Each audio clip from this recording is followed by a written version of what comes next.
Agency ISI के chief general Faiz Hamid हमारे बहादुर सिपाही की बहादुरी की कुछ दास्तानें सुनाऊं। इस फौज की ये हिस्ट्री रही है कि ये हमेशा पीठ पे गोली खाते हैं, भागते हैं, हथियार फेंक के, अपनी लाशें छोड़ के, 71 में हथियार फेंक के, कारगिल में लाशें छोड़ के वापस आए, 26/11 किया, उसमें अपनी लाशों को कबूल करने से इनकार किया। ये वो बहादुर फौजी हैं। जनरल फैज हमीद जो आज आईएसआई के चीफ हैं, ये जब आईएसआई के डेप्यूटी थे, आज से 2-3 साल पहले की बात है, तो ये खादिम हुसैन रिजवी, जिसको कि मैं खादिम गालवी कहता हूं, जो मर गया, लब्बैक का चेयरमैन, इसका मुरीद है ये।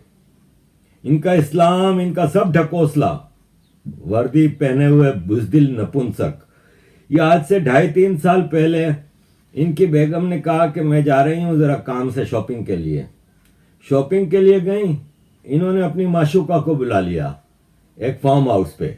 इनके तो बड़ी प्रॉपर्टियां होती हैं ना, तो इस्लामाबाद के पास इनका एक फार्म हाउस था, वहां पे अपनी माशूका को बुला लिया। माशूका के साथ रंग रलियां मना रहे थे। बेगम को किसी ने खबर कर दी। बेगम साहिबा पहुंची फार्म हाउस पे। जब वो कमरे में दाखिल हुई तो देखा कि बहादुर फौजी की वर्दी है वो टेबल पे पड़ी हुई है, साथ में सर्विस रिवॉल्वर पड़ा हुआ है। वो बहादुर फौजी बगैर कपड़ों के लेटे हुए थे एक खातून के साथ, जिनका मैं बाद में तारुफ कराता हूं। जनरल फैज हमीद की बीवी ने सर्विस रिवॉल्वर इनका उठा लिया और उनकी तरफ ताका, तो जैसे ये भागे थे ना कारगिल से, वैसे ये भागने लगे नंगे।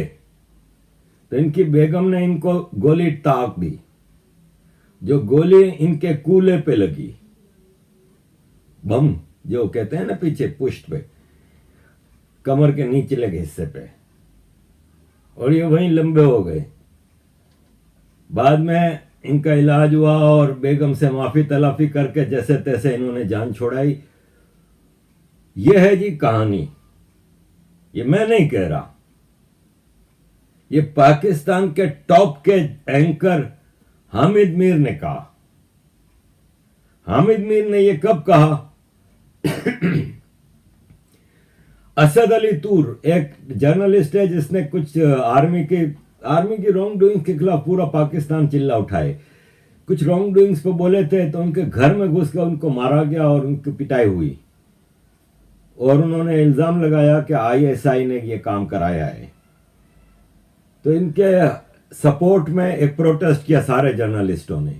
वहां पे हामिद मीर ने ये बात खोली कि हमारे मुंह ना खुलवाओ, तुम लोगों के कारनामे हमें पता है। और फिर इन्होंने आईएसआई के चीफ जनरल फैज हमीद की ये स्टोरी बताई। वहां पे आसमा शिराजी भी एक बहुत बड़ी एंकर हैं, बहुत सीनियर हैं, उन्होंने कुछ बातें की, जरा सुनिए। बहुत हमें शुक्रगुजार होना चाहिए उन सब लोगों का जिनकी बात अभी मीर साहब कह रहे थे। मैं उनका नाम भी हम लेंगे, नाम कुछ अरसे में लेंगे। अगर इसी तरह से चलता रहा मामला, हम उनके नाम भी लेंगे। वो जो नामालूम सबको मालूम है, हम फिर उनके एक एक करके नाम लेंगे। हम उनके बारे में बताएंगे कि कौन कौन कहां से टेलीफोन करके हमें धमकियां देता है कि फलाने जर्नैल का नाम नहीं आना चाहिए, फलाने का नाम नहीं आना चाहिए, वरना आपके बारे में ये मुहिम शुरू कर दी जाएगी, आपके बारे में ये बात कर दी जाएगी। जनाब, आपने जो करना है कर लें। जनाब, आपने जितनी गालियां देनी है दे लें, आपने जितनी गोलियां बरसानी है बरसा लें, आपने जितनी कैंपेन्स करनी है कर लें, जितनी किरदार कुशी करनी है कर लें, आपने जो करना है कर लें। लेकिन खबर हो इस्लामाबाद और रावलपिंडी को कि ना हम अगर 3 साल के इस खुफिया दौर में भी हम खड़े रहे हैं तो हम आइंदा भी खड़े रहेंगे। अब तो आपके चेहरों से नकाब उतर रहे हैं जनाब, अब तो आपके चेहरों से नकाब उतर रहे हैं। अब तो आपको बताना पड़ेगा कि आप कौन हैं और ये सब कुछ क्यों कर रहे हैं। तो मेरा सिर्फ एक है, ये असद तूर पे आज हमने ये मजम्मत कर रहे हैं, हम यहाँ पे खड़े हैं। शायद 2 हफ्तों के बाद, 3 हफ्तों के बाद, 4 हफ्तों के बाद किसी और चीज के लिए खड़े हों। इनके घर पे घुसे, मेरे घर में छलांगे लगाई, मेरे घर के सामने खड़े हुए, मीर साहब को गोलियां लगी, मतीउल्लाह जान को अगवा किया। मतीउल्लाह जान को पता नहीं किस लड़की ने अगवा किया, ये तो अभी तक हमें नहीं पता, लेकिन ये अगवा और लड़की के भाई एक दफा फैसला कर लें कि उनकी बहन को आखिर में जाना किसके साथ है, और मैं बहन को नहीं लाना चाहती इस मामले। इन भिखारियों का जो बड़े बड़े मिसाइल लेके बैठे हैं, एटम बम लेके बैठे हैं, टैंक हैं तो एयर जेट हैं तो फाइटर जेट हैं तो ड्रोन हैं तो सब कुछ है, खाने को रोटी नहीं है। इन भिखारियों के बारे में आसमा जहांगीर ने सही कहा था, और आसमा जहांगीर को भी इसीलिए मार दिया गया। आसमा जहांगीर ने कहा था कि इस मुल्क में औरतों के राइट्स के लिए बात करना, माइनॉरिटीज के राइट्स के लिए बात करना, हर चीज में रिस्क है। सच बोलना रिस्क है, लेकिन आप एक वेजिटेबल, एक सब्जी की तरह पड़े रहेंगे तो फिर आप सही है, वरना आप इस मुल्क में बोलेंगे तो खतरे में आएंगे। तो ये खतरे में आए। हामिद मीर ने ये बात की तो हामिद मीर को आज जियो ने नौकरी से निकाल दिया।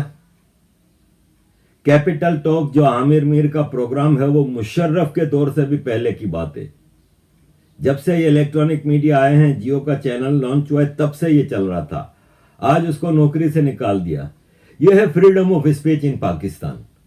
भारत में राना अयूब और आरफा खानम शेरवानी और बरखा दत्त और राजदीप सरदेसाई और अरुणा धत्ती और जिस तरह ये बकवासियात करती हैं ना, इनको खाली 6 महीने के लिए पाकिस्तान भेज दें, इनको आटे दाल का भाव पता चल जाएगा कि ये किस देश की बुराई कर रही हैं, जहां पे इनको छूट है सब कुछ बोलने की। पाकिस्तान में क्या कुछ हो रहा है, किस तरह से जर्नलिस्ट जो हैं उनकी आवाज को दबाने की कोशिश की जा रही है। कुछ दिन पहले हमारे एक जो मीडिया कोलीग हैं असद तूर, उनके घर में घुसकर उनको जिस तरह से मारा पीटा गया, और उसके बाद हमने वो तस्वीरें भी देखी और हमने वो सारी न्यूज़ भी चेक की और आपको भी दिखाई।